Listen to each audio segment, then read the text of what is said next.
Bismillahirrahmanirrahim. Assalamualaikum warahmatullahi wabarakatuh. Salam sehat, salam sejahtera untuk kita semua.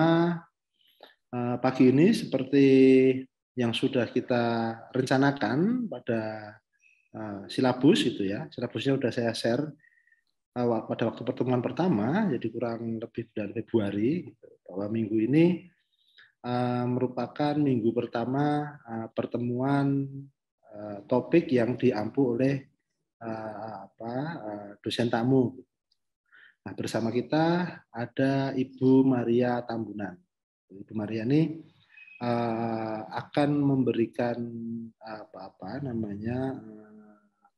pengalaman juga pengetahuan kepada kita untuk 2 mata kuliah.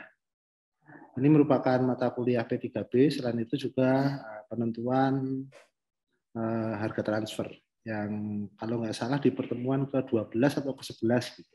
Kita akan ketemu lagi dengan dengan Mbak Maria. Nah, pertemuan ini berjalan seperti biasa, gitu. Artinya ada batasan yang diberikan oleh prodi itu minimal 50 menit, tapi ya Bapak, nanti saya persilahkan Mbak Maria untuk menambah juga nggak apa-apa. Saya sering kali juga karena mungkin asik gitu diskusi sampai lebih dari 90 menit itu karena ya nggak masalah gitu. Nah, Bu Maria ini merupakan dosen dan peneliti dari Fakultas Ilmu Administrasi UI. CV Mbak Maria sudah saya sampaikan juga ke kawan-kawan, gitu. Mbak Maria, punya pengalaman internasional. Gitu. Mbak Maria ini selesai disertasi tahun 2021 mengenai penentuan harga transfer. Kemudian selama studi doktoral, Mbak Maria menjadi visiting researcher, peneliti tamu ya di Faculty of Law Seoul National University Korea Selatan. Kemudian juga ada pengalaman lain dari Wina Australia. Untuk mempersingkat waktu, nih saya serahkan kepada Mbak Maria untuk memulai kuliah. Silakan Ibu. Baik, terima kasih Pak Arfi dan teman-teman mahasiswa. Terima kasih buat perkenalannya. Mungkin langsung kita mulai aja ya, supaya nggak menghabiskan waktu yang udah diplot oleh Prodi. Oke, saya izin share screen dulu ya, Pak.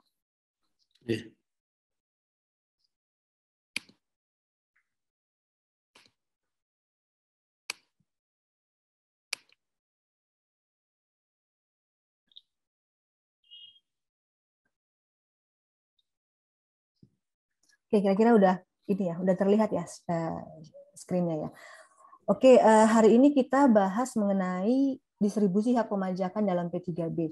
Dan kebetulan saya dimintain untuk sharing beberapa hal mengenai pembagian hak pemajakan. Dan ini pembagian hak pemajakan ini merupakan pembagian hak pemajakan atas penghasilan-penghasilan yang umum, yang mainstream seperti itu. Terdiri dari yang pertama mengenai laba usaha, kedua mengenai dividen, royalti, dan bunga. Nah, sebelum sampai di sana, kira-kira teman-teman mahasiswa udah sampai di mana pernah bahas P3B-nya? Mungkin kalau misalnya ada yang perlu diulas, saya akan ulas. Saya pengen nanya dulu, teman-teman mahasiswa udah belajar mengenai penentuan residen, penentuan subjek pajak? Sudah, Mbak. Sudah, oke. Kemudian mengenai T-breaker rule? Sudah, Mbak. Sudah, oke. Berarti sekarang kita langsung masuk ke bagian penghasilannya aja ya. Oke. Sebenarnya, mengulas sedikit ya, kenapa ada P3B gitu ya? Kenapa ada P3B? Karena sebenarnya ada pergerakan modal, ada pergerakan tenaga kerja, di mana masing-masing jurisdiksi itu punya kewenangannya sendiri untuk memajakin. Jurisdiksi ini menginginkan atas residennya itu penghasilannya bisa dipajakin seperti itu ya. Nah, masing-masing di sisi lain yurisdiksi ini mempunyai hak pemajakan. Hak pemajakan itu berlaku hanya di jurisdiksinya. Sementara terjadi pergerakan tadi modal, kapital, orang di mana residen yang negara tertentu ini menghasilkan penghasilan di negara lain, masing-masing negara ingin agar dikenakan pajak. Jadi kenapa ada P3B ini untuk mengatasi masing-masing negara yang ingin mengenakan pajak ini gitu. Jadi mengacu kepada OECD mengatakan bahwa kenapa ada pengenaan pajak berganda, karena ada keinginan atau ada masing-masing negara 2 atau lebih ingin mengenakan pajak atas wajib pajak yang sama, atas subjek pajak yang sama atau atas penghasilan yang sama untuk masa yang identik. Jadi ada 3 hal yang penting yang perlu diperhatikan. Pertama, atas wajib pajak yang sama, kedua atas jenis pajak yang sama, ketiga atas periode yang identik gitu, periode yang hampir mirip.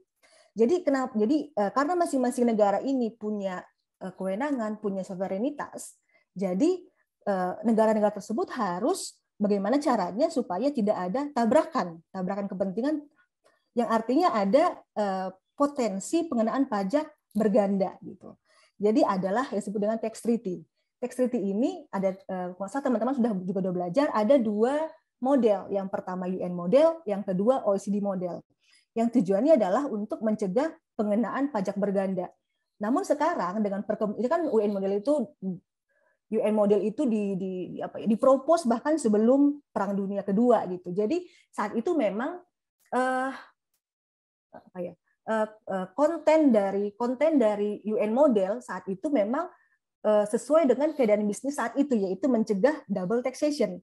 Namun dalam perkembangannya hingga sekarang, mungkin teman-teman semua udah pernah tahu case mengenai Google, gitu ya, case mengenai Google, kemudian kegiatan ekonomi digital lain, di mana justru sekarang isunya bukan cuma tax avoidance, bukan double tax avoidance, tapi double non tax avoidance, double non tax evasion. Gitu. Jadi pengenaan pajak yang stateless income.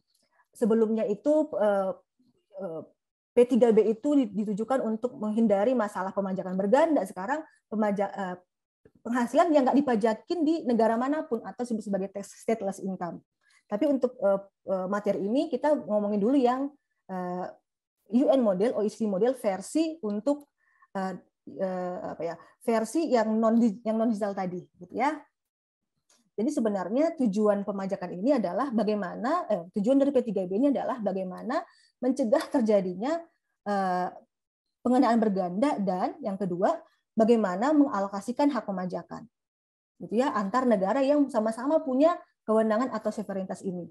Nah, hadirlah ada UN model, ada OECD model. Kita akan bahas satu-satu. Yang UN seperti apa, yang OECD seperti apa. Nah, OECD ini membagi pemajakan atau ya bagaimana memajaki penghasilan itu atas tiga jenis penghasilan. Yang pertama, pemajakan yang dapat dipajakin di negara sumber tanpa ada batasan.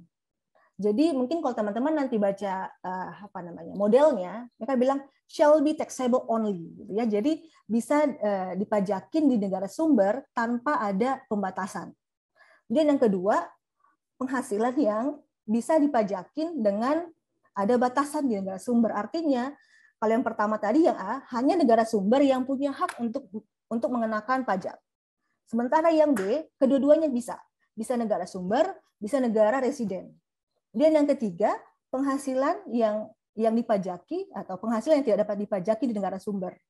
Jadi ini ada 3 oleh OECD memberikan 3 klasifikasi. Yang pertama, yang bisa dipajaki negara sumber tanpa batasan, berarti negara sumber yang punya hak sepenuhnya untuk mengenakan pajak. Yang kedua, dapat dikenakan oleh negara sumber tapi ada batasan, artinya di sini bagi 2 gitu, ada untuk negara sumber, ada untuk negara residen. Kemudian yang ketiga, yang tidak dapat dikenakan di negara sumber. Contohnya apa? Ini sebenarnya oleh OECD sudah memberikan contoh-contoh. Nanti teman-teman kalau ada waktu silakan nanti di-download OECD model dan UN model. Saya kira sih ini free. Untuk bisa dapat, karena nanti kalau misalnya teman-teman download, nanti ada commentary, bisa belajar dari commentarynya. Nah, yang pertama, jenis penghasilan apa aja yang dapat dikenakan di negara sumber tanpa batasan. Yang pertama adalah penghasilan dari aktiva tidak bergerak, atau penghasilan dari atas dimilikinya aktiva tersebut. Dan yang kedua, penghasilan dari BUT. Teman-teman sudah pernah bahas ya mengenai BUT sebelumnya? Bentuk usaha tetap. Apa bedanya BUT dengan PT gitu? Udah pernah dibahas, kalau belum nggak apa-apa, nanti kita akan bahas, ini akan saya uraikan. Pernah dengar BUT kan sebelumnya? Pernah, Mbak. Nah, bedanya BUT sama PT itu apa ya kira-kira? Kalau PT itu didirikan atas dasar dengan dasar hukum domestik suatu negara, sedangkan BUT itu didirikan atas dasar hukum negara lain, tapi ditempatkan misalnya di Indonesia, atau istilahnya itu kepanjangan tangan, Mbak. Oke, sip, mantap. Jadi konsekuensinya PT ini merupakan wajib pajak dalam negeri. Tadi menyambung, tadi Mas siapa? Mas Dita ya? Iya, Mbak. Ya, tadi Mas Dita udah mantap tuh menjelasinnya. Jadi konsekuensinya PT itu merupakan wajib pajak dalam negeri sehingga atas penghasilannya dikenakan worldwide income. Sementara yang BUT atau PI itu merupakan subjek pajak luar negeri yang ada di Indonesia dan penghasilannya hanya dikenakan, misalnya kalau di Indonesia gitu ya, penghasilannya dikenakan pajak hanya yang bersumber di Indonesia saja. Jadi dia tidak bersifat worldwide income. Nah, di sini di pasal di OECD bilangnya dapat dikenakan di negara sumber tanpa limitasi kalau keuntungan tersebut dimiliki oleh BUT atau keuntungan yang diperoleh atau gains from keuntungan yang diperoleh oleh si BUT tersebut. Kecuali BUT-nya itu ada kecualinya ya. Kecuali BUT-nya itu menjalankan usaha berupa pelayaran internasional. Oke. Dan yang ketiga adalah apa yang dapat dikenakan negara sumber tanpa ada pembatasan, aktivitas dari kegiatan entertainer atau sport. Kemudian pembayaran atas gaji direktur. Kemudian remunerasi atas penghasilan yang diperoleh dari private sector. Itu yang dapat dipajakin tanpa ada pembatasan. Nah, berikutnya apa bagian-bagian gitu ya, apa jenis-jenis penghasilan yang dapat dikenakan pajak tapi dengan membagi kepada negara residen. Jadi ada bagi dua gitu ya. Yang pertama dividen, tapi ini tentu ada isu mengenai beneficial owner. Udah pernah sebelumnya dengar teman-teman beneficial owner? Pernah, Mbak. Kira-kira apa tuh beneficial owner? Penerima manfaat sebenarnya, Mbak. Penerima the ultimate shareholder gitu ya, penerima manfaat, karena bisa aja ada kondisi-kondisi yang menerima penghasilan tersebut bukan sebenarnya penerima manfaat, dia hanya nomini gitu. Oke. Kemudian bunga itu yang dapat dibatasi, dapat dipajaki dengan ada pembatasan. Nah, justru di artikel ini ada perbedaan antara UN dan OECD bagaimana membagi hak pemajakan atas dividen, bunga dan royalti. Sebelumnya teman-teman udah bahas mengenai UN dan OECD ya. Udah pernah sebelumnya dibahas, kalau belum ya kita ulas sekarang, nggak apa-apa. Udah pernah sebelumnya? Sudah pernah disinggung, Mbak, di pertemuan sebelumnya. Yang UN itu seperti apa, yang OECD itu seperti apa? Kalau UN itu dia lebih kepada negara-negara berkembang ya, Mbak. Kalau misalnya dia ke OECD itu lebih ke negara-negara yang sudah maju gitu, misalnya Eropa. Jadi dia lebih ke menerapkan, kalau nggak salah dia lebih ke domisili, lebih fokus ke prinsip domisili. Tapi kalau misalnya dia UN, dia lebih ke sumber karena dirasa itu yang lebih menguntungkan mereka. Ya, thank you banget, mantap banget Mbak Suci. Sebenarnya ini awalnya itu satu model. Saya ingin menambahkan aja ya, tadi sudah mantap banget. Satu model yaitu hanya ada UN model. UN model ini bahkan dirumuskan sebelum Perang Dunia Kedua gitu. Dan awalnya ini untuk membatasi hak pemajakan di mana stakeholder-nya adalah seluruh negara yang concern dengan itu. Nah, kemudian di perjalanan waktu nggak rampung-rampung gitu, kemudian oleh negara-negara maju yang negara-negara Eropa Barat gitu men-take over draft ini, katakan seperti itu ya, proposal ini, kemudian dibuatlah dengan model yang menurut mereka sesuai dengan keadaan ekonomi mereka. Nah, lahirlah yang OECD. Kemudian negara-negara yang merasa tidak cukup kompatibel dengan apa yang OECD buat, UN ini dilanjutkan. Dan UN ini membernya siapa ya? Negara-negara yang concern dengan apa yang menjadi concernnya mereka, yaitu tidak merupakan atau bukan merupakan part dari negara yang membuat OECD tadi. Tapi dalam perjalanannya, karena expertise gitu ya, itu tesisnya Prof. Mekelang mengatakan seperti itu ya. Berhubung expertise orang-orang yang menyusun UN ini ternyata tidak se-expert orang-orang yang menyusun OECD, pada akhirnya UN ini pun banyak menggunakan atau meminjam apa yang OECD rumuskan, dan bahkan sampai saat ini. Jadi dalam perkembangannya gitu ya, ketika UN merumuskan, mereka tiap tahun tuh ada sidang tuh UN, ada bulan Oktober, ada bulan April untuk ngecek kira-kira pasal mana nih yang perlu diberikan perlu diperhatikan ulang atau dimodifikasi. At the end juga ternyata ya, at the end mereka juga banyak invite orang-orang yang merumuskan OECD, gitu, termasuk Stig Solund dari Norway gitu. Pada akhirnya meskipun UN ini dikatakan sebagai model yang banyak digunakan oleh negara-negara berkembang, sedikit banyak juga mengadopsi OECD. Gitu. Oke, ini sebagai pengayaan aja. Kemudian tadi jenis penghasilan yang dapat dipajakin dengan ada batasan, ada dividen dan interest. Ini untuk OECD model. Tapi UN model berbeda, nanti kita akan bahas di bawah. Kemudian yang berikutnya adalah jenis penghasilan yang terdapat dikenakan pajak di negara sumber. Artinya hanya bisa dipajakin dengan residen, yaitu royalti. Ini mengacu kepada OECD model. Tadi saya katakan UN model memberikan warna yang berbeda.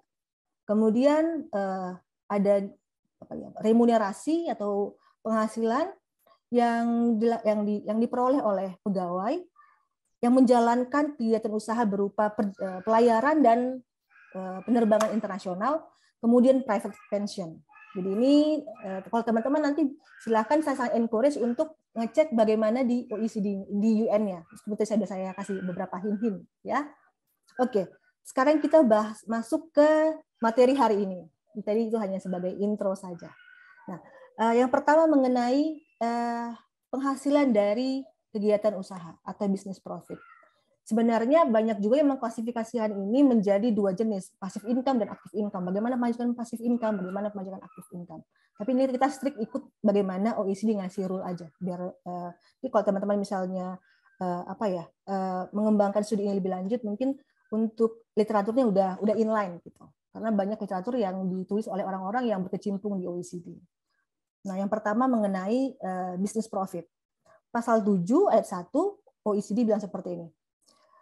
Keuntungan yang diperoleh oleh suatu usaha, profit of enterprise of contracting state shall be taxable only in that state. Supaya mudah kita ganti aja nama-namanya ini. Profit keuntungan yang diperoleh oleh suatu usaha di negara Indonesia, katakan contracting state ini refer ke Indonesia, hanya bisa dipajaki di Indonesia kecuali perusahaan tersebut menjalankan bisnisnya, katakan misalnya di Singapura melalui bentuk usaha tetap yang ada di sana. Ya, sebelumnya profit of an enterprise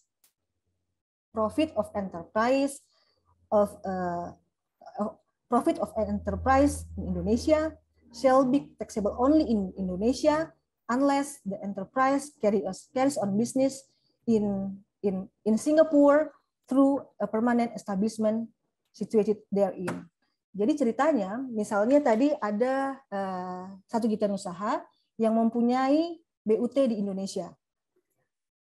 Kegiatan usaha ini, keuntungan ini hanya bisa dipajakin di Singapura, baru bisa dipajakin di Indonesia kalau ada BUT-nya di Indonesia.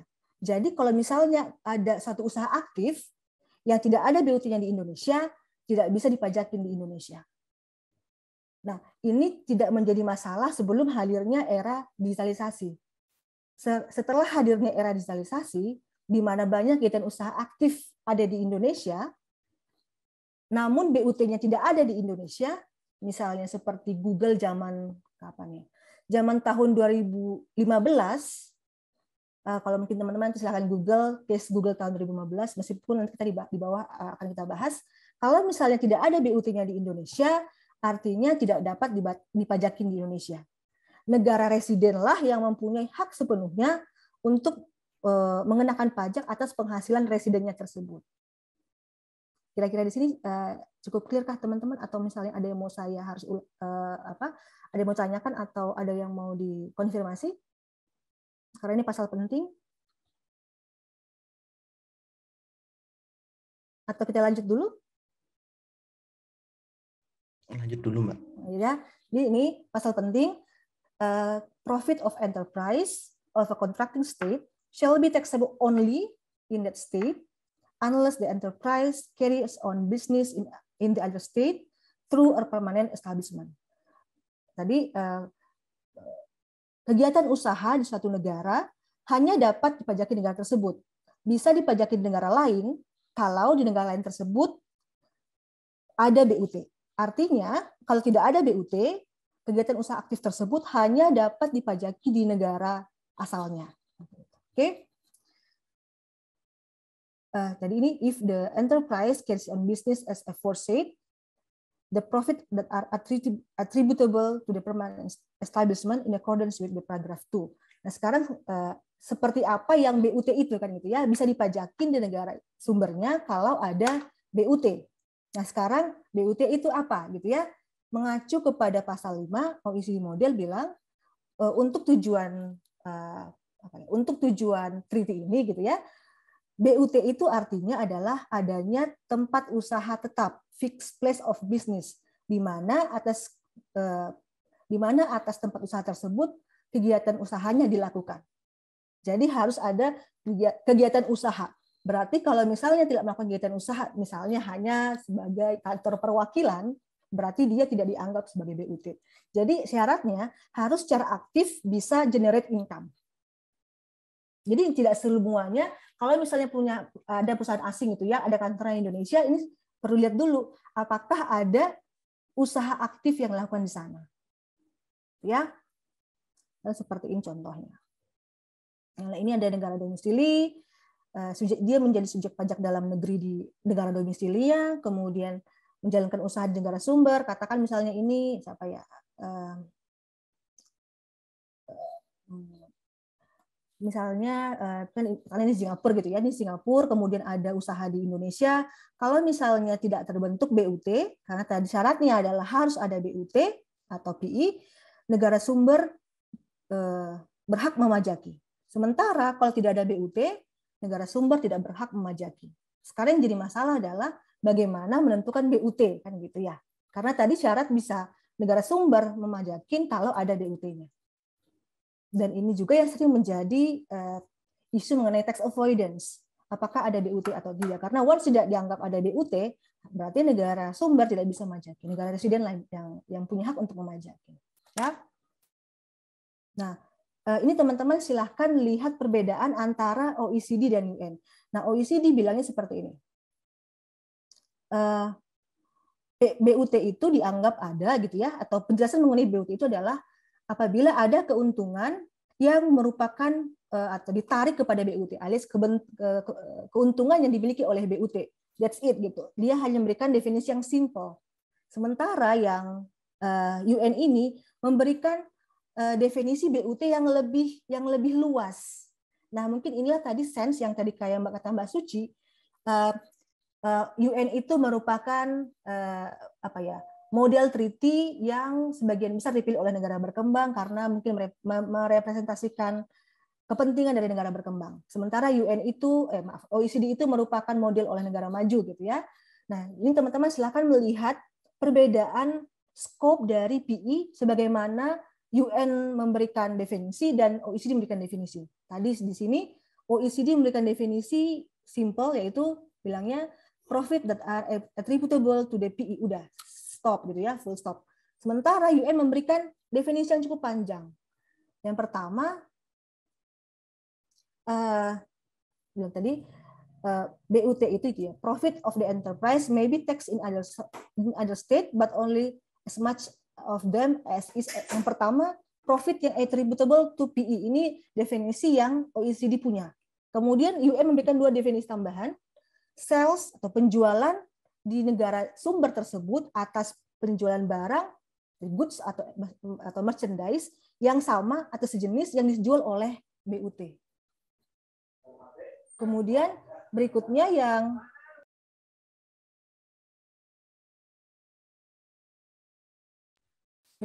ketiga adalah misalnya kalau ada kegiatan usaha yang dilakukan di negara sumber tersebut yang karakteristiknya sama atau sama dengan kegiatan usaha yang dilakukan oleh BUT.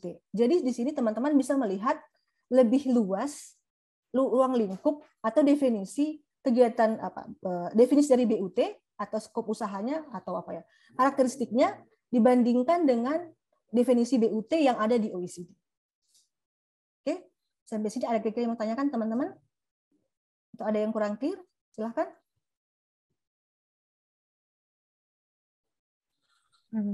Cukup jelas, Mbak. Mungkin bisa Ya, dilanjutkan dulu. Ya. Oke, sip. Nah, berikutnya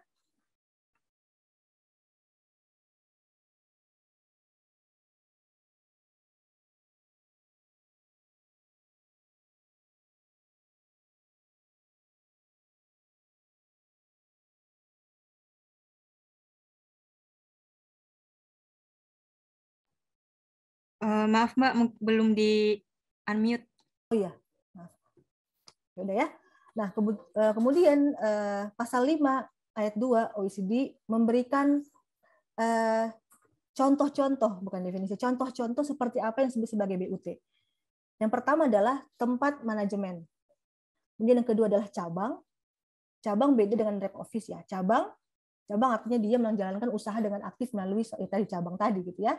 Kemudian kantor, pabrik, tempat workshop untuk ekstraktif industri, lokasi pertambangan, sumur, minyak, sumur gas, dan tempat-tempat untuk melakukan kegiatan ekstraktif. Kemudian termasuk juga konstruksi gitu ya, building site, konstruksi, dan proyek-proyek konstruksi lainnya yang di sini yang cukup penting untuk diperhatikan, yaitu untuk konstruksi yang waktunya lebih dari 12 bulan. Ini salah satu yang menjadi concern oleh negara-negara OECD. Karena kalau misalnya waktunya ini sebentar, nggak sampai 12 bulan, artinya di sini hak pemajakan negara sumber akan hilang. Dan ini salah satu isu yang cukup sering menjadi pembahasan ketika negara-negara berkembang atau negara source dengan negara maju atau residen itu mau melakukan perjanjian mengenai konstruksi bangunan. Jadi kalau misalnya dia kurang dari 12 bulan pengerjaannya, katakan misalnya Jerman gitu ya, bikin diminta tenaga ahli di sini untuk konstruksi. Kalau misalnya menggunakan model ini dan ternyata PI-nya itu kurang dari 12 bulan, artinya Indonesia nggak punya hak pemajakan. Pindah ke negara residennya. Ya.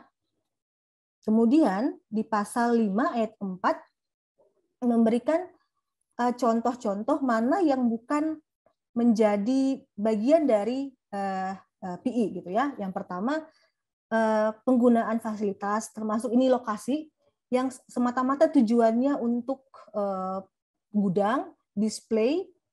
Nah, ini yang menjadi salah satu isu penting kalau misalnya teman-teman melihat dokumen awal, nanti silakan teman-teman, saya sangat encourage untuk lihat BEPS Action 1, apakah penggunaan storage atau merchandise itu masih bisa dianggap sebagai non-BUT. Karena semakin sekarang gitu ya, semakin era digital ini makin marak, merchandise ya. Storage untuk merchandise itu tidak bisa dianggap sebagai suatu kegiatan yang tidak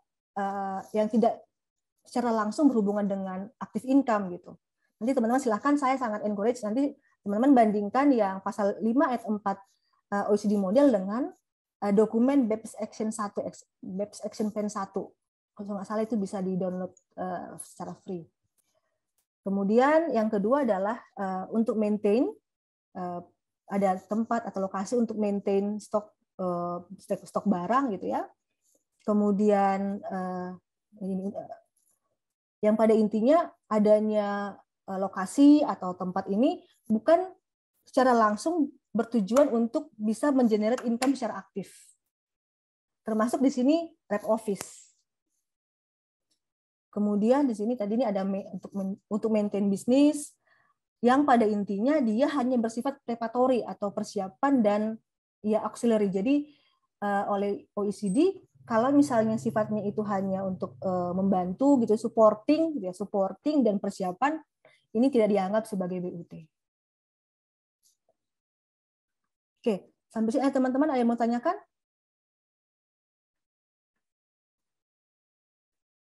Ada yang mau tanyakan kira-kira teman-teman? Mbak, izin terkait dengan tadi yang OECD model dengan UN model, tentang definisi sendiri dari BUT itu, kira-kira kalau misalnya dari OECD-nya ini, dia kan menjelaskannya cukup singkat ya, jadi memang sepadat itu. Sementara di sisi lain UN ini mendefinisikannya lebih panjang dan lebih banyak poin-poinnya, kira-kira begitu. Nah itu memungkinkan, berarti lebih memungkinkan dong Mbak, kira-kira tax avoidance-nya itu terjadi di OECD, ataukah mungkin sama aja juga di UN? Oke. Mungkin itu dulu Mbak. Oke, makasih Mbak siapa tadi, Mbak Suci atas pertanyaannya. Saya tadi share slide yang kurang komprehensif. Apakah memungkinkan untuk tax avoidance lebih banyak di negara-negara maju gitu ya, yang menggunakan? Nah iya benar Mbak. Jadi justru dengan mereka memberikan definisi yang sangat narrow, sehingga sekarang banyak sekali kalau misalnya udah familiar ya dengan isu mengenai Google tadi yang sempat saya sebut, karena definisinya sangat narrow, akhirnya hak pemajakan itu banyak yang tidak negara sumber. Dan memang karena untuk bisa dikatakan sebagai suatu usaha yang punya atau tidak punya BUT itu sangat simple di OECD dibandingkan di UN. Jadi banyak negara-negara yang negara sumber maupun sekarang negara residen yang concern dengan ini gitu. Tapi kalau bilang berarti apakah Mbak negara residen lebih sedikit tax avoidance-nya? Ya tidak juga, karena tax avoidance itu tidak semata-mata hanya karena tidak semata-mata karena model treaty-nya saja. Tapi memang kecenderungan untuk tax avoidance itu banyak variabelnya, termasuk misalnya kekosongan regulasi gitu ya.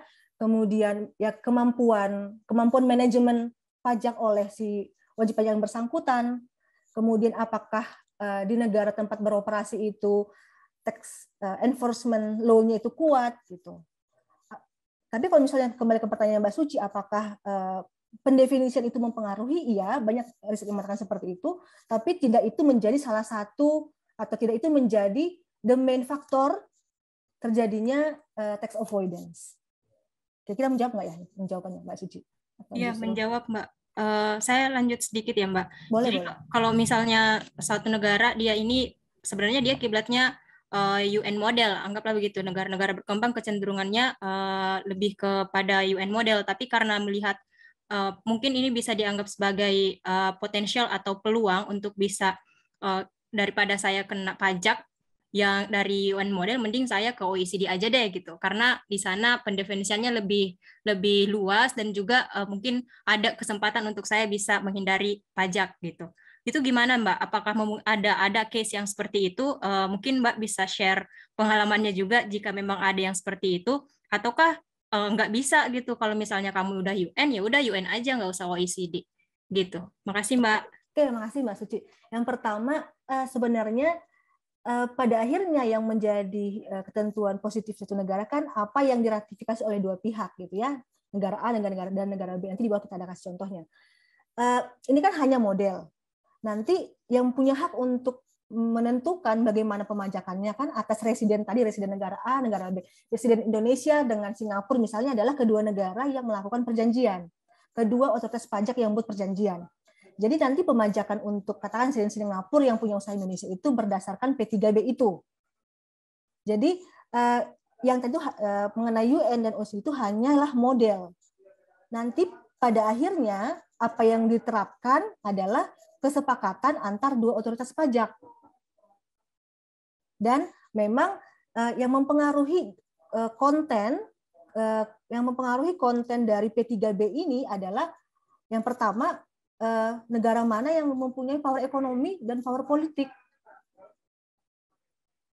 Itu ya oke, this is low, tapi at the end political aspek dan ekonomi aspek itu cukup punya pengaruh terhadap terhadap disepakatinya suatu P3B.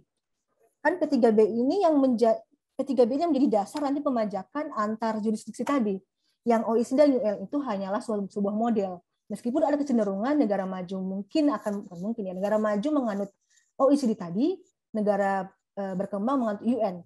Dan di sisi lain ya, ini highlight, banyak misalnya yang mengatakan bahwa ketika negara maju dan negara berkembang duduk di satu perjanjian, ada kecenderungan yang dipakai adalah model dari negara maju tersebut.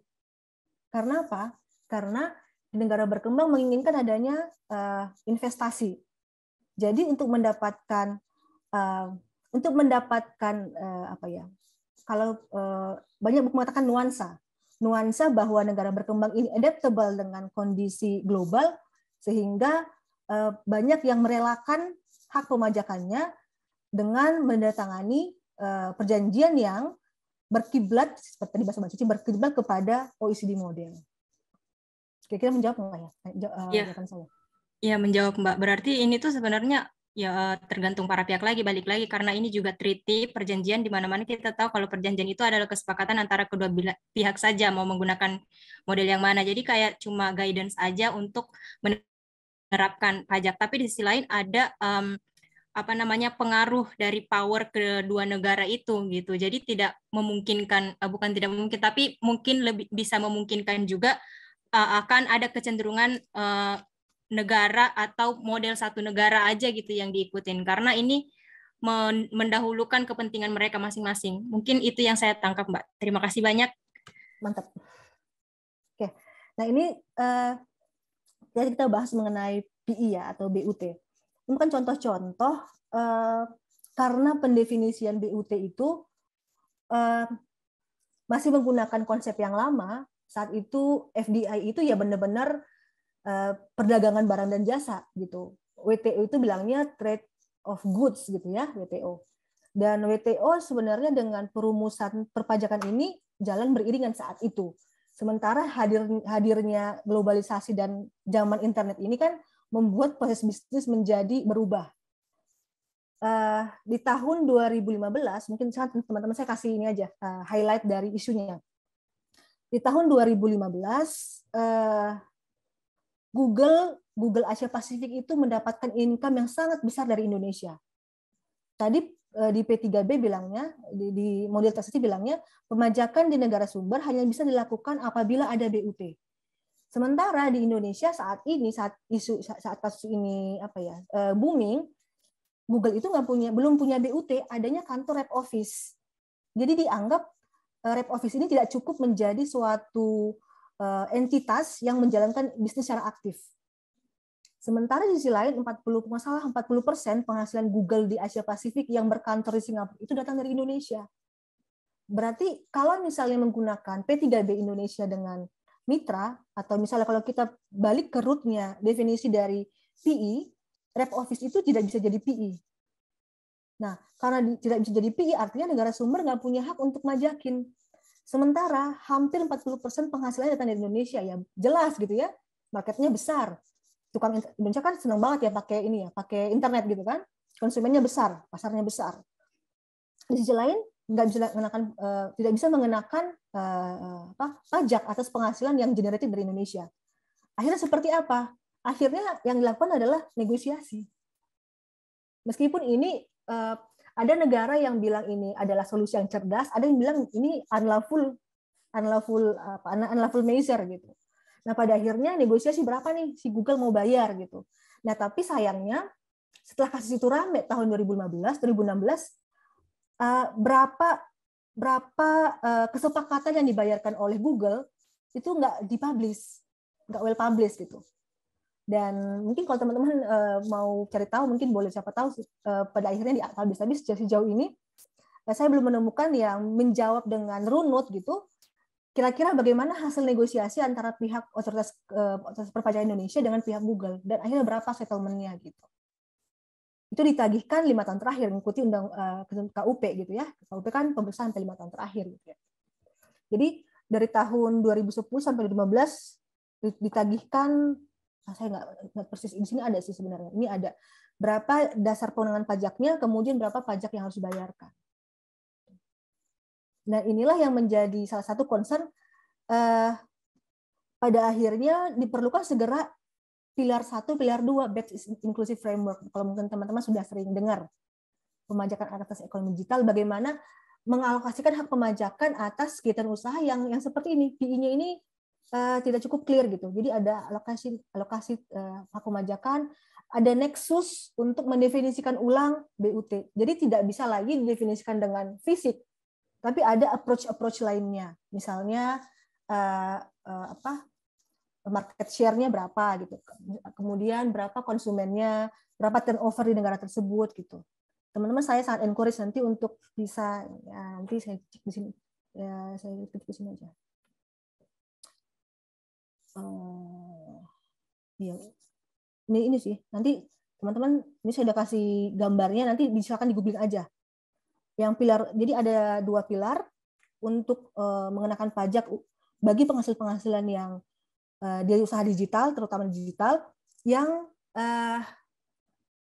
bentuknya yang tidak ada presence-nya di satu negara tersebut.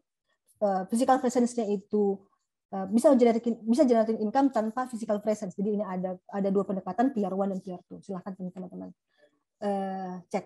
Dan ini juga masih dalam pembahasan, akan running per 2023. Sebelum running ini tentu ada public consultation. Nah, ini ada dokumennya, teman-teman silahkan nanti Google. Oke, sekarang kita lanjut ke passive income, yaitu dividen. Nah, dividen di pasal 10 OECD bilang dividen yang dibayarkan oleh suatu perusahaan yang merupakan residen dari negara A kepada residen di negara B dapat dipajaki di negara B. Nah, tadi di sini merupakan bentuk dari penghasilan yang pemajakannya itu bisa dibagi gitu, dibagi. Tapi dividen yang dibayarkan oleh residen negara A dapat juga dipajakin di negara tersebut sesuai dengan ketentuannya. Tapi penerima tersebut harus menjadi beneficial owner yang besarnya tidak lebih dari 5% dari gross. Nah, teman-teman ini bisa lihat bahwa cukup besar gitu ya yang didapatkan jadi ini. Dividen yang dibayarkan oleh perusahaan di negara katakan Indonesia kepada residen di negara Singapura dapat dipajaki di negara Singapura. Tapi dividen yang dibayarkan oleh perusahaan di negara Indonesia dapat juga dipajaki di negara Indonesia sesuai dengan ketentuan perpajakan Indonesia apabila penerimanya adalah beneficial owner di negara Singapura yang besarnya tidak lebih dari 5% dari gross. Dengan catatan bahwa beneficial owner tersebut merupakan pemegang dari saham paling tidak 25%. Nah, di sini pemajakannya 5 gitu ya. Kalau misalnya dilihat di UN, nah ada nuansa yang berbeda. Di OECD sudah diberikan diberikan patokan 5 gitu. Meskipun tadi ini tetap subject to negotiation gitu ya. Di UN memberikan nuansa yang sangat berbeda. Di UN mengatakan di sini persentasinya itu silahkan didiskusikan berdasarkan negosiasi, bilateral negosiasi. Nah, disinilah tadi yang kata Mbak Suci itu bahwa UN model itu lebih moderate gitu ya, memberikan keleluasan lebih kepada negara berkembang, dan OECD memberikan merupakan salah satu bentuk dari bagaimana negara maju ingin bernegosiasi. Nah, di sini misalnya ya, kalau menggunakan contoh P3B Indonesia dengan Jepang. Ini P3B Indonesia dengan Jepang efektif sejak 1983. Ditandatangani tahun 82. Artinya saat itu dasar dari Indonesia bernegosiasi masih menggunakan ketentuan pajak domestik sebelum tax reform. Jadi gini, P3B ini adalah model. UN dan OECD itu adalah model. Apa yang dinegosiasikan sebenarnya adalah hak pemajakan dari masing-masing negara. Hak pemajakan ini refer ke suverenitas atau kewenangan. Dan itu ada di undang-undang pajak domestiknya masing-masing. Jadi sebenarnya ini sedang bernegosiasi mengenai saya dapat berapa sesuai dengan ketentuan pajak saya, kemudian negara mitra dapat berapa sesuai dengan ketentuan negara mitra. Nah, saat itu Indonesia belum tax reform, masih dalam perjalanan. Jadi yang dipakai saat itu adalah Undang-Undang Pajak atas Bunga, Dividen, dan Royalti tahun 1979 peninggalan dari Belanda. Di sini pasal 10-nya ayat 2 mengatakan bahwa dividen ini dikenakan 10% dari gross. Di modelnya, di OECD model di sini 5%. Tetapi kesepakatan Indonesia dengan Jepang 10%. Saat itu Indonesia punya hak pemajakan, Indonesia memajakin atas penghasilan yang bersumber di Indonesia berupa bunga, dividen, royalti itu 20%. Dengan ditandatanganinya P3B ini, berarti Indonesia melepaskan setengah hak pemajakannya kepada negara mitra yaitu Jepang.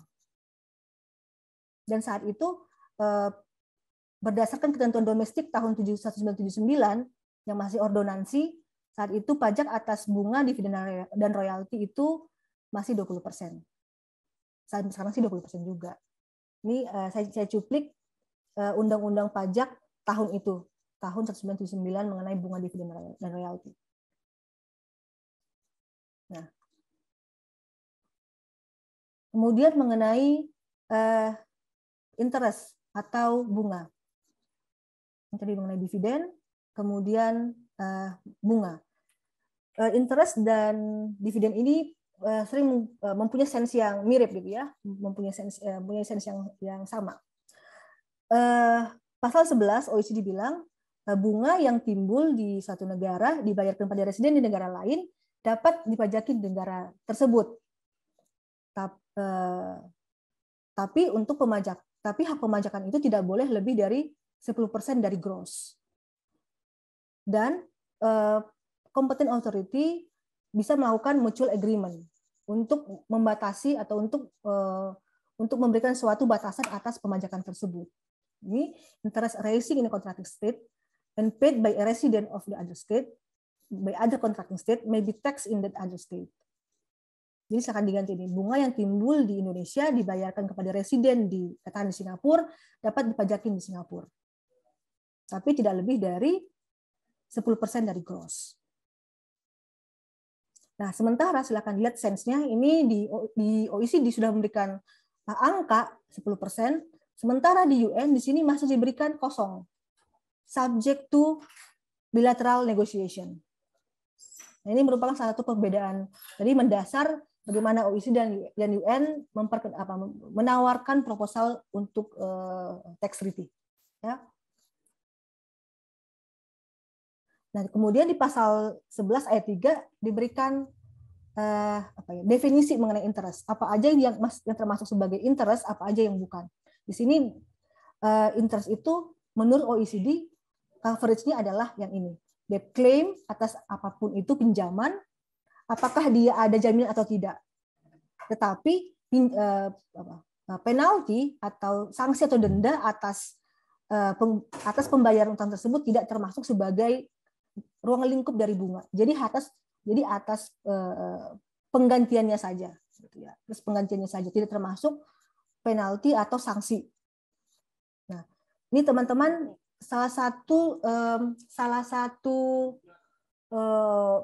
case law yang cukup rame di zamannya. Salah satu bentuk kasus perpajakan yang di sekitar tahun 2013 ini lumayan ramai karena ternyata, bertanya belakangan, ternyata tax treaty ini memberikan banyak drawback gitu. Tax treaty antara Indonesia dan Belanda. Di sini pengenaan pajaknya, pembagian hak pemajakannya itu tidak lebih dari 10% dari gross. Tapi ada klausul berikutnya yang ternyata ini cukup memberikan memberikan ekses negatif atas P3B Indonesia dan Belanda dan memberikan fasilitas untuk terjadinya treaty shopping. Jadi seperti ini, pembagian hak pemajakan antara Indonesia dan Belanda 10%, masih 10% dipotong Indonesia dan Belanda mengenakan sesuai dengan pajaknya mereka, tapi Indonesia mengenakan hanya 10% gitu ya. Tapi ketentuan pasal 10 ayat 2 ini menjadi tidak berlaku atau hanya dapat dipajakin di Belanda apabila pinjamannya itu merupakan pinjaman yang terkategorikan dari salah satu dari keempat kategori ini. Yang pertama adalah pinjaman pemerintah, kemudian yang kedua adalah pinjaman kepada bank sentral, dan yang ketiga ini yang sering menjadi ekses, pinjaman kepada institusi keuangan yang dimiliki atau dikontrol oleh pemerintah, termasuk institusi politik atau otoritas lokal. Kemudian pembayaran kepada mitra atas debt claim, ini klaim atas utang-utang termasuk asuransi. Jadi banyak saat itu pinjaman-pinjaman yang sebenarnya beneficial owner-nya itu bukan residen Belanda. Nah, saya katakan kasus ini ya. Case ini teman-teman nanti akan saya share case ini. Jadi saya share ini jadi putusannya yang lebih gampang. Bentar ya.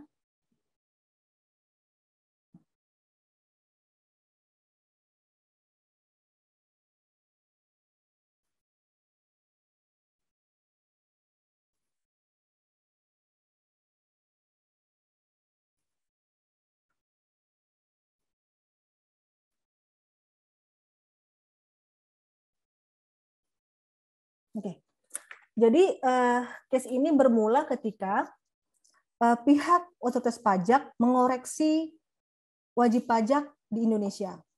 Wajib pajak di Indonesia tidak memotong bunga yang dibayarkan kepada penerima penghasilan di Belanda. Alasannya adalah memenuhi ketentuan pasal 10 ayat 3, yaitu apabila pembayaran kepada institusi-institusi tadi dengan jangka waktu lebih dari 2 tahun, maka pemotongan pajak hanya dilakukan di negara penerima penghasilan. Dengan demikian, pihak Indonesia tidak perlu melakukan pemotongan pajak. Nah, ternyata setelah dilakukan tax audit, ditemukan bahwa sebenarnya pinjaman yang diperoleh oleh residen Indonesia itu, yang dikontraknya datang dari pinjaman yang merupakan residen Belanda, dananya itu diperoleh bukan dari residen Belanda tersebut, tapi diperoleh dari Singapura. Jadi sebenarnya pemilik dana itu bukan residen Belanda yang meminjamkan ke Indonesia, tapi pemiliknya adalah residen Singapura. Jadi uangnya itu muter dulu gitu. Uang yang adalah pinjaman itu asal utamanya itu dari Singapura, bukan dari Belanda. Tapi uang tersebut di-route dulu ke Belanda dari Singapura, kemudian dipinjamkan ke Indonesia. Dengan menggunakan P3B Indonesia dan Belanda, di mana atas pinjaman kepada institusi yang 4 tadi dengan jangka waktu 2 tahun, lebih dari 2 tahun, apabila diterapkan, akhirnya pemajakannya itu tidak ada di Indonesia, tetapi ada di negara mitra, yaitu di Belanda. Indonesia tidak punya hak pemajakan. Nanti teman-teman, nanti saya akan share ini putusan pengadilannya untuk memberikan teman-teman gambaran bahwa loophole atas perjanjian tersebut bisa berdampak pada adanya loophole, sehingga perlu ada ketentuan-ketentuan berikutnya bagaimana melimitasi atas implementasi dari P3B tersebut. Dan sampai sekarang mengenai limit, karena berhubung MLI sekarang belum selesai, kemudian ketentuan ini masih in force, jadi Indonesia hanya bisa mencegah dengan membuat ketentuan domestik mengenai beneficial owner. Jadi beneficial owner itu syaratnya harus apa? 1, 2, 3, 4. Karena di P3B-nya berkata demikian. Dan kan Indonesia tidak bisa harus menghargai yang namanya P3B. Gitu. Ini nanti teman-teman silahkan dibaca ya. Saya akan share ini. Case flow-nya kira-kira seperti itu. Sampai yang mau tanyakan teman-teman?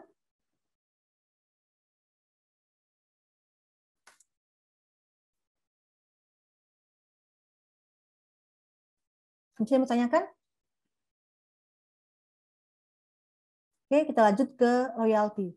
Terakhir royalti, kalau misalnya menggunakan model OECD, pemajakan atas royalti hanya ada di negara sumber. Royalti yang timbul dikatakan di Indonesia dan dimiliki oleh penduduk Indonesia hanya dapat dikenakan pajak di negara yang menerima royalti tersebut. Dan ini model yang ditawarkan oleh OECD. Sementara UN memberikan perspektif yang berbeda, bahwa pengenaan pajaknya tidak hanya di negara sumber, tapi di sini dikatakan bahwa bisa dikenakan juga di negara residen dengan besar persentase yang subjek ke bilateral negosiasi. Nah, ini teman-teman bisa melihat bagaimana nuansa perbedaan antara OECD dan UN. Nah, ini contoh bagaimana P3B Indonesia dan Singapura mengenai royalti. Di sini model yang pada implementasinya P3B antara Singapura dan Indonesia tidak sepenuhnya menganut bagaimana OECD memberikan proposal. Ternyata untuk P3B Indonesia dan Singapura ada pembagian hak pemajakan, di mana negara Indonesia masih bisa memajaki, tapi tidak boleh lebih dari jumlah yang disepakati. Seperti itu. Nah, ini Indonesia di sini menegosiasikan PPH pasal 26-nya, yaitu pemajakan atas royalti bagi subjek pajak luar negeri, di mana tadinya jika mengacu kepada ketentuan domestik Indonesia, pengenaan PPH atas royalti tersebut 20% mengikuti PPH 26, tapi berhubung Indonesia sudah sepakat dengan P3B Indonesia Singapura, jadi ada pelepasan sebagian hak pemajakan. Kemudian terakhir, ini yang cukup unik ya. Di sini OECD maupun UN hanya memberikan model yang seperti ini, model simple seperti ini. Dikenakan di negara sumber saja, seperti itu ya. Nah, sementara di P3B Indonesia dan Jerman ada beberapa jenis ada beberapa jenis cakupan yang termasuk dengan royalti dan juga ada beberapa tarif pengenaan atas royalti. Di sini P3B Indonesia dan Jerman memberikan 3 bentuk atau tiga kategori bagaimana pengenaan royalti dan technical services. Yang pertama, pengenaannya 15% dari gross untuk royalti. Royalti yang seperti apa? Royalti yang didefinisikan seperti di nomor 2A ini. Penggunaan copyrights atas literatur, artistik, scientific work gitu. Dikenakan 15%. Kemudian ada 10% atas apa? Atas royalti yang timbul dari misalnya penggunaan untuk industrial, komersial, scientific. Dan juga ada 7,5% untuk technical services. Nah, ini sebenarnya tadi meskipun UN maupun atau OECD memberikan model-model, tapi pada akhirnya yang punya yang menjadi into force itu adalah P3B yang berdasarkan kesepakatan para otoritas pajak di negara yang bersangkutan. Kira-kira sampai di sini teman-teman, ada yang ingin tanyakan? Mohon izin Mbak untuk bertanya. Silakan. Baik Mbak, sebelumnya saya ingin mengucapkan terima kasih banyak atas sharing wawasannya yang sangat luar biasa. Secara teoritis kan dikenal 2 tipe pemungutan pajak, Mbak. Kalau dalam bukunya Haula Rosdiana itu kan ada yang bersifat global taxation atau worldwide income, artinya pengenaan pajak secara tunggal terhadap seluruh penghasilan. Dan di sisi yang lain juga ada yang namanya presumptive tax, pengenaan pajak berdasarkan pengelompokan atau kategori penghasilan. Pengejawantahannya lebih lanjut itu kan bisa dilihat dalam PP 9 tahun 2002 mengenai perubahan kedua tentang PP 51 tahun 2008 tentang jasa konstruksi, Mbak. Dalam paradigma perdagangan internasional sekarang kan terdapat instrumen internasional yang menghapus prinsip non-diskriminasi, termasuk dalam konteks pengadaan jasa pemerintahan atau public service procurement, Mbak. Kemudian, Mbak, kemudian dalam suatu kurun waktu tertentu, entah itu baik kementerian atau lembaga negara ataupun SKPD itu mengadakan proses tender dengan HS code tertentu yang mana itu hanya dimiliki oleh perusahaan asing, Mbak. Misalnya mengenai jasa konsultasi pengelolaan limbah. Setelah diadakan pengadaan itu kan terpilih perusahaan dari negara asing, Mbak, yang sebagai pemenang. Kemudian pasca pekerjaan kan perusahaan asing itu menerima penghasilan. Kalau merujuk kepada PP tadi, bahwa jasa konsultasi itu kan dikenakan di Indonesia, Mbak. Artinya dipotong langsung di Indonesia sesuai dengan withholder. Sementara itu kalau kita lihat kapasitas keilmuan withholder ataupun bendahara di bendahara pemerintahan itu kan tidak mungkin, atau dalam artian ya kemungkinan kecil tahu akan mengenai adanya P3B, gitu, Mbak. Kemudian ketika ada sengketa, dalam hal ini perusahaan asing ini kan sudah dipungut di Indonesia, kemudian dia itu nggak terima, kemana penyelesaiannya, Mbak, atau adresatnya itu? Apakah ke pengadilan kah, atau ke misalnya alternatif dispute resolution? Kalau berkaca kepada case yang sudah Mbak Maria jelaskan barusan itu kan bisa di pengadilan Indonesia atau terjadi pengadilan Indonesia karena yang bersengketa kan antara Fiskas dengan wajib pajak dalam negeri. Sedangkan dalam contoh kasus yang saya ilustrasikan itu kan yang bersengketa subjek pajak luar negeri, ya Mbak, ya, bisa dikatakan begitu, dengan pemerintah Indonesia. Demikian, Mbak. Baik, terima kasih Mas Dita. Yang pertama, orang asing yang memberikan konsultasi itu udah benar-benar dia belum menjadi BUT atau sudah, itu dulu yang pertama. BUT atau fixed place atau fixed base dulu. Itu dulu pertama-tama harus dipastikan dulu. Karena dia harus memenuhi time test dulu untuk bisa dikatakan BUT. Kalau dia BUT tentu bisa melakukan, katakan misalnya keberatan banding sampai di pengadilan pajak. Kemudian yang kedua, kalau belum, Indonesia tidak bisa memajaki karena dia bukan termasuk BUT, itu dulu. Kalau dia BUT kan tadi, kalau dia usaha aktif, dikenakan seluruh negara sumber atau tidak dikenakan seluruh negara sumber. Ya, jadi yang pertama, dipastikan dulu apakah dia itu BUT atau bukan. Kalau dia nggak sampai jadi BUT, dia nggak bisa dikenakan di Indonesia. Itu yang pertama. Kemudian kalau misalnya pertanyaannya, Mbak, kan nggak, ini saya lihat ini jadi beberapa pertanyaan ya, yang mungkin saling ngait gitu ya. Mbak, itu kan bendahara Indonesia kan nggak terlalu mengerti mengenai perpajakan, jadi mungkin bisa aja ada kesalahan potong, mungkin seperti itu pertanyaannya ya. Iya, Mbak. Kesalahan potong, nanti bagaimana mekanismenya?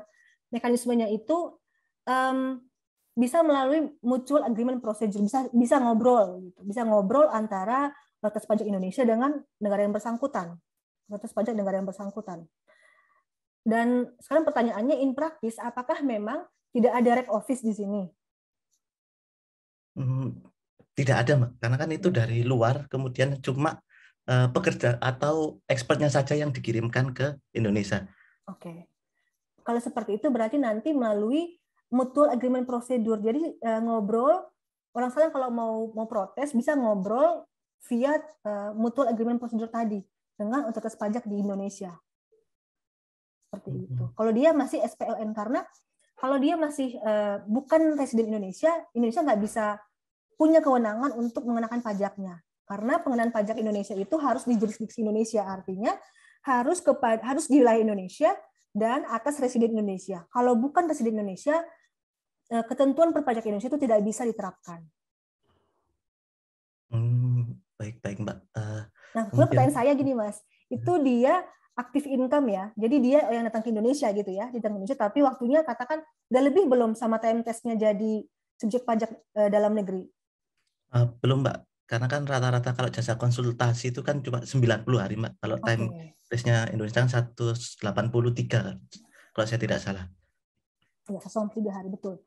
Kalau seperti itu Mas, memang Indonesia nggak punya hak untuk memajakin karena dia belum dianggap sebagai BUT. Atau fixed place atau fixed base. Kemudian Mbak, untuk implementasinya atau praktikalnya sendiri, apakah saat ini di Indonesia itu sudah mengadopsi MAP itu tadi Mbak, Mutual Agreement Procedure? Oh iya, udah. Nanti tinggal dilihat dia dari residen negara mana. Katakan misalnya Singapura lah dia gitu ya. Yeah. Nanti Indonesia bisa MAP dengan mereka. Dengan asas pajak negara mereka. Kalau misalnya subjek pajak itu tidak setuju, dia bisa meminta asas pajaknya untuk MAP. Berarti nanti itu diselesaikan secara apa ya Mbak, konotasinya secara kekeluargaan gitu Mbak ya, antara otoritas perpajakan negara A dengan negara B gitu. Semakin sekarang sih semakin encourage untuk tidak litigasi gitu Mas. Ya meskipun ada jalur litigasi, ya, makin sekarang itu makin diharapkan alternatif dispute resolution gitu lah. Kalau dalam konteks itu litigasi tadi Mbak, misalnya nih tidak sepakat dalam MAP itu tidak sepakat, berarti bisa diajukan ke jalur litigasi Mbak ya? Paling nggak arbitrase dulu boleh. Arbitrase terakhir kalau nggak suka ya text of international court aja di London. Kalau masih nggak setuju gitu. Oh, itu internasional. Iya, International Court of Justice. Baik Mbak, terima kasih atas jawabannya Mbak. Kira-kira mau tanyakan lagi teman-teman?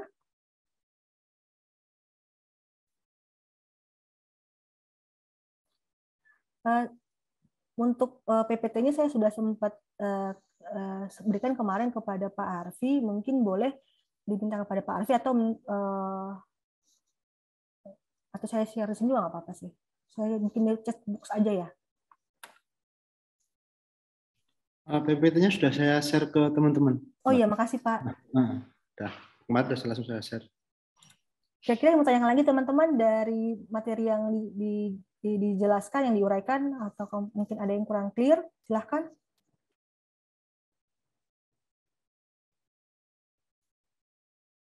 Udah nggak ada lagi? Cukup Mbak. Cukup ya. Oke, kalau sudah cukup, saya pikir demikian. Terima kasih Pak Arfi dan teman-teman atas waktunya. Mudah-mudahan apa yang saya obrolin tadi, waktu teman-teman habiskan, bermanfaat. Amin. Oke. Terima kasih Mbak Maria atas ininya,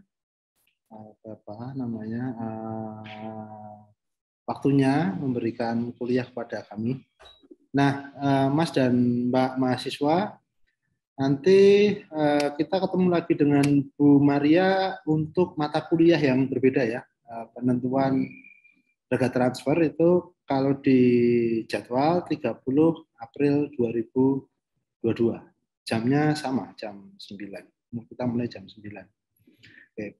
Kemudian minggu depan itu ada untuk mata kuliah ini, persetujuan penghindaran pajak berganda itu akan disampaikan oleh Pak Yanu Asmadi dari DJP.